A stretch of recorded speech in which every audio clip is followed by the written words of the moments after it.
दोस्तों, केरल, पंजाब और महाराष्ट्र में ऐतिहासिक जीत के बाद बहुजन समाज पार्टी के सुप्रीमो बहन कुमारी मायावती जी ने करने जा रही है आकाश आनंद के साथ लॉन्च करने जा रही है बीएसपी 2.0। और बीएसपी 2.0 का मतलब क्या है ये पूरा डिटेल में समझाऊंगा। और आपको बता दूं कि केरल केरल हो गया, पंजाब हो गया, महाराष्ट्र हो गया, इन तमाम जगहों पे बहुजन समाज पार्टी की जो ऐतिहासिक जीत हुआ है, इसके पीछे का मास्टरमाइंड कौन है, किस वजह से, किस कारण से हो रही है बसपा की लगातार जीत, पूरी खबर डिटेल में समझाऊंगा, एनालिसिस करूंगा। लेकिन हाँ, उससे पहले चैनल पर आए नए दर्शकों को अपना परिचय दे देता हूं। नमस्कार, मेरा नाम हरेंद्र बसंत है और आप देखना शुरू कर चुके हैं धम्मा भारत टीवी। देखिए, आपने देखा कि किस प्रकार से केरल, जो अजीब तरह की भाषा लोग वहां पे बोलते हैं, केरल में अपनी एक अलग मलयालम भाषा बोलते हैं। और आप कल्पना करिए, केरल हो गया और पंजाब हो गया, इन तमाम जगहों पे, पंजाब तो ठीक है, लेकिन केरल जैसे राज्य में जहां मलयालम भाषा बोली जाती है, उस जगह पे बहुजन समाज पार्टी बेहतरीन परफॉर्मेंस करती है और केरल के अंदर 3 जबरदस्त सीटों पर तहलका मचा देती है। जो पहले कभी एक सीट जीता करती थी, वही 3 सीटें जीतने का काम किया निकाय चुनाव में। और ठीक उसी प्रकार पंजाब में तो गर्दा ही उड़ गया।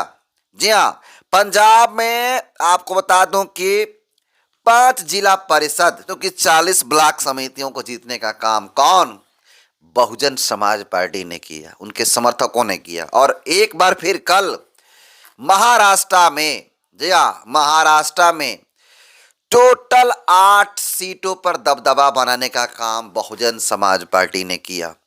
और ये एक बहुत बड़ा मैसेज दे रहा है। और पंजाब, केरल और महाराष्ट्र में ऐतिहासिक जीत के बाद बहन कुमारी मायावती जी पूरी तरह से सक्रिय हो गई हैं, उनके कार्यकर्ता पूरी तरह से सक्रिय हो गए हैं।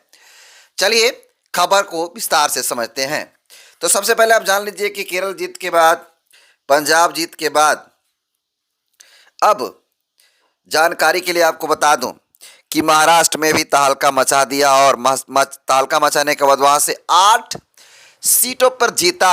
वो नाम इस प्रकार है, नगर निगम चुनाव में 8 जो उम्मीदवार है उनकी जीत हुआ है, उनका नाम नंबर 1 पे है रमाबाई नागसेन गजियाभिये, अभिलाषा विकास रंगारी, तीसरा नीतीश कुमार यादव, चौथा मंगेश से सोनुलकर, पांचवा सुनील भरने, छठवा इंजीनियर स्नेहा गढ़पायले, सातवां कुमारी संघमित्रा चौधरी और आठवां विपुल खोब्रागड़े। ये तमाम 8 लोग हैं जिसने बहुजन समाज पार्टी में तहलका मचा के रख दिया। और एक की उम्र, इसमें जो कुमारी संघमित्रा चौधरी हैं, ये इनका उम्र मात्र 25 से 26 वर्ष होगा, अंदाजा लगा रहे हैं लोग। लेकिन ये लोग सारे के सारे लोग तहलका मचाने का काम किया। जी हाँ, और उसके बाद बहुजन समाज पार्टी के सुप्रीमो बहन कुमारी मायावती जी एक्टिव मोड में आती हैं और बीएसपी 2.0 को लॉन्च करती हैं। हालांकि मायावती जी ने ऐसा कोई नाम नहीं दिया है, लेकिन उनके चाहने वाले लोग कह रहे हैं कि पहले जो कमियां रह गया उसको सुधारते हुए अब विचार से ही बीएसपी 2.0 लॉन्च हो गया है। यानी बीएसपी अब दूसरे मोड में एक्टिव हो गई है। अब जमाना के हिसाब से काम करना शुरू करेगा। जैसे युवा नहीं जुड़ते थे पहले उतना, अब युवाओं की भागीदारी 50% से अधिक रहेगी। ऐसा इसलिए कहा जा रहा है क्योंकि देखिए आपने किस प्रकार से जो 9 अक्टूबर को रैली हुआ था, उस रैली को देखते हुए, उस रैली में आकाश आनंद जी की तरफ इशारा करते हुए बसपा सुप्रीमो मायावती जी ने कहा कि जिस प्रकार से आप लोगों ने मान्यवर साहब कांसीराम जी के जाने के बाद हमको सपोर्ट किया, हमें प्यार दुलार आशीर्वाद देने का काम किया, ठीक उसी प्रकार से आकाश आनंद को भी साथ दीजिएगा। आकाश आनंद के बारे में ये कहना है कि जिस प्रकार से पूरे देश में पार्टी के लोग मान्यवर श्री कांशीराम जी के जीते जी और उनके देहांत के बाद भी हर परिस्थिति में मेरे साथ खड़े रहे हैं, तो मैं भी ये चाहूँगी उसी प्रकार से पार्टी के लोग श्री आकाश आनंद के साथ भी हमेशा खड़े रहेंगे और इनका हर परिस्थिति में पूरा साथ भी जरूर देंगे। तो तमाम लोगों ने हाथ उठाया और कहा कि हाँ साथ देंगे। तो उसी समय से बीएसपी 2.0 की शुरुआत हो गई है और आकाश आनंद को देखा आपने किस प्रकार से, जिस प्रकार से रैली हुआ बिहार विधानसभा के चुनाव में। आपने देखा कि जो आकाश आनंद जी हैं लगभग 10 दिन लगातार रैली करते आए और उस लगातार रैली का एक बहुत बड़े पैमाने पर असर पड़ा कि वो रैली का असर हुआ कि बहुजन समाज पार्टी 30 से अधिक सीटों पर दबदबा बनाई, कहीं 2 नंबर पे तो कहीं 3 नंबर पे, और एक जगह हारते हारते जीत गई। लोगों ने सोचा कि हरा दें लेकिन वो जीत गए। वो थी रामगढ़ सीट। करागढ़ सीट पे 2 नंबर पे रहे और 2 नंबर पे ही अंततः बने रहे।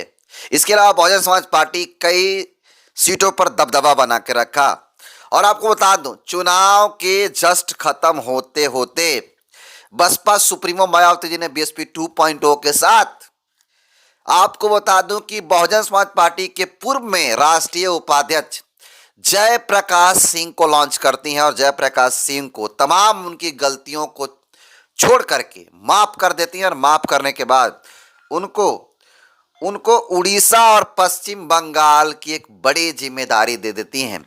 जी हाँ, एक बड़ी जिम्मेदारी। और वो लगातार जैसे उनको जिम्मेदारी मिला जयप्रकाश सिंह जी को, वो तुरंत निकल पड़े अपने कारवां को पूरा करने के लिए, मिशन मूवमेंट को आगे बढ़ाने के लिए, बीएसपी को ज़्यादा से ज़्यादा सीटें जिताने के लिए। कहाँ? केरल और पश्चिम बंगाल में एक्टिव हो गए क्योंकि प्रभारी भी उनको बनाया गया। और सभी इससे पहले कुछ दिनों के लिए केरल में जाकर भी प्रचार कर रहे थे। तो उड़ीसा और पश्चिम बंगाल में जिम्मेदारी मिलने के बाद निभाए। और ऐसे ही कई लोगों को बसपा सुप्रीमो मायावती जी ने पार्टी में वापस लिया। तो लोग कह रहे हैं कि हाँ, ये बहुजन समाज पार्टी के सुप्रीमो बहन कुमारी मायावती जी बीएसपी 2.0 को लॉन्च की हैं। और अंत में एक बात जान लीजिए, मैंने कहा कि आखिर केरल, पंजाब और महाराष्ट्र में ऐतिहासिक जीत के पीछे कौन है। तो कार्यकर्ता नेता तो है ये हैं, लेकिन आप जान लीजिए मेन जो वजह है भाई साहब, वो है वायलेट पेपर। जी हाँ, वायलेट पेपर। आपको बता दूं जानकारी के लिए कि पंजाब में वायलेट पेपर से चुनाव हुए और केरल में भी कुछ जगहों पर वायलेट पेपर से चुनाव हुए। ठीक उसी प्रकार महाराष्ट्र में जहां तमाम जगहों पे जो वायलेट पेपर से चुनाव हुआ, वोटिंग हुई, उसके बाद जो मतगणना हुआ, काउंटिंग के दिन उस सीटों पे दबदबा बनाने का काम बहुजन समाज पार्टी ने किया। और तमाम भारतीय जनता पार्टी और उसके जो घटक दल हैं वो भी इर्द गिर्द नजर नहीं आए। तो ये है बहुजन समाज पार्टी का दबदबा।